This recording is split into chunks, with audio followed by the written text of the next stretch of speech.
৮ দাবিতে রাজধানীর খামারবাড়ি কৃষি সম্প্রসারণ অধিদপ্তরের সামনে সমাবেশ ও অবস্থান কর্মসূচি এগ্রি ব্লকেড পালন করেন কৃষি ডিপ্লোমা শিক্ষার্থীরা।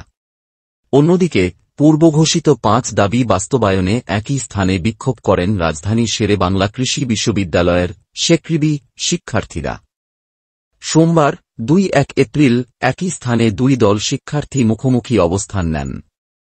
পরস্পর বিরোধী অবস্থান ও বক্তব্যের জের খামারবাড়িতে তুমুল উত্তেজনা বিরাজ করে। গেট বন্ধ করে বিক্ষোভের কারণে সড়কে সৃষ্টি হয় যানজট। শেরেবাংলা কৃষি বিশ্ববিদ্যালয় শিক্ষার্থী সাকিবুর রহমান রাইজিং বিডিকে বলেন, কৃষি ডিপ্লোমা শিক্ষার্থীরা কোনো ভর্তি পরীক্ষা না দিয়ে কৃষি প্রশিক্ষণ ইনস্টিটিউটে ভর্তি হয়।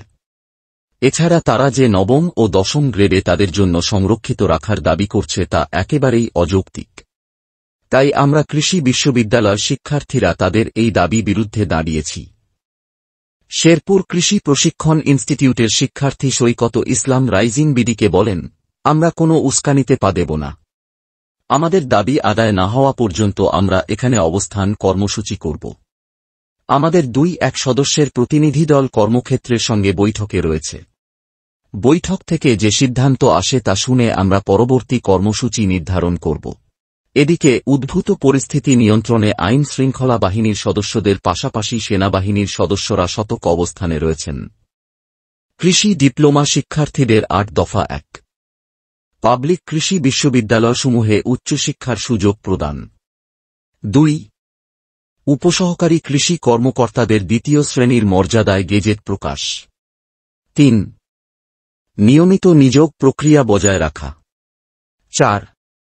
কৃষি ডিপ্লোমা শিক্ষাকে আলাদা কাঠামোয় কৃষি মন্ত্রণালয়ের আওতায় আনা।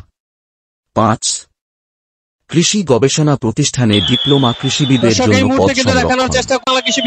৬. বেসরকারি খাতে নির্ধারিত পেস্কেল নিশ্চিতকরণ। ৭. মাঠ সংযুক্তি ভাতা প্রদান। ৮. চাকরিতে প্রবেশের পর ফাউন্ডেশন ট্রেনিংয়ের ব্যবস্থা করা।